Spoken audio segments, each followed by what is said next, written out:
मुंबई की लोकल ट्रेनों में जबरदस्त भीड़ की वजह से भीषण ट्रेन हादसा हुआ है। दरवाजे पर लटककर यात्रा कर रहे यात्रियों की मौत की वजह से कई सवाल उठ खड़े हुए हैं। ये वो जगह पर है जहां पर यह हादसा हुआ है। ये जगह नाहूर और मुलुंड के बीच में है। ये वो सिग्नल है जिसकी जाली से टकराकर 3 लोगों की मौत हो गई और 14 लोग घायल हो गए। ट्रेनों की कमी यात्रियों के लिए जानलेवा साबित हुई है और भीड़ के दबाव के चलते गेट पर जो यात्री लटक रहे थे उसमें से 3 की मौत हो गई। यह हादसा करीब 9:20 पर हुआ है। ये ट्रेन बदलापुर से आ रही थी। अग्नि 5 देश की सबसे ताकतवर मिसाइल है। ये मिसाइल एक महाद्वीप से दूसरे महाद्वीप तक निशाना साध सकती है। अग्नि 5 न सिर्फ 5500 किलोमीटर तक वार कर सकती है, बल्कि अपने साथ एक एटम बॉम्ब ले जाने की क्षमता भी रखती है। यानी पूरा पाकिस्तान और पूरे चीन के साथ करीब करीब आधा यूरोप अग्नि 5 के रेंज में है। और इसका खास इंजन 3 स्तरों पर काम करता है। दागे जाने के बाद 2 स्तरों पर लगा इंजन मिसाइल को अंतरिक्ष तक ले जाता है।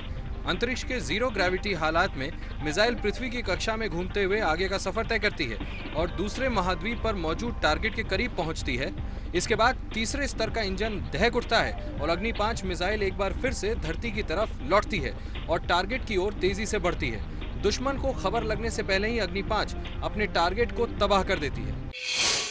दिल्ली में समागम कर रहे निर्मल बाबा के लिए रांची से आई है बुरी खबर। प्रभात खबर के मुताबिक बाबा के जिस बैंक खाते में रोजाना 10 लाख रुपए जमा हुआ करते थे, उसमें कल 1 पैसा भी जमा नहीं हुआ। प्रभात खबर के मुताबिक रांची के एक प्रमुख बैंक की मुख्य शाखा में पैसा जमा कराने के लिए कल कोई भक्त नहीं पहुंचा। यही नहीं, 17 अप्रैल को भी बाबा के खाते में करीब 3,500 रुपए ही जमा हुए थे। बैंक में रोजाना भक्तों की इतनी भीड़ होती थी कि बैंक ने अलग काउंटर की व्यवस्था कर रखी थी। इतना ही नहीं, प्रभात खबर का कहना है कि विवाद के बाद काले पर्स की बिक्री में भी भारी गिरावट आई है। रांची में करीब 1 करोड़ 4 लाख रुपए के पर्स और बैग की बिक्री होती थी।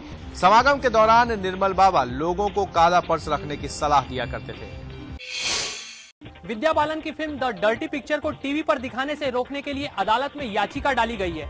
बॉम्बे हाई कोर्ट की नागपुर बेंच में एक वकील ने इस तरह की याचिका डाली है।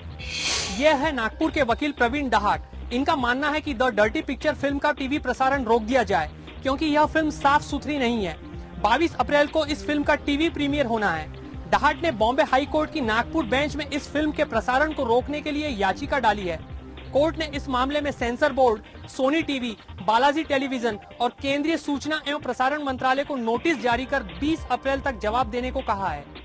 और उस पिक्चर में ऐसे कुछ सॉन्ग्स है, ऐसे कुछ सीन्स है, कुछ डायलॉग ऐसे है, वो घर में बैठकर देखने लायक नहीं है।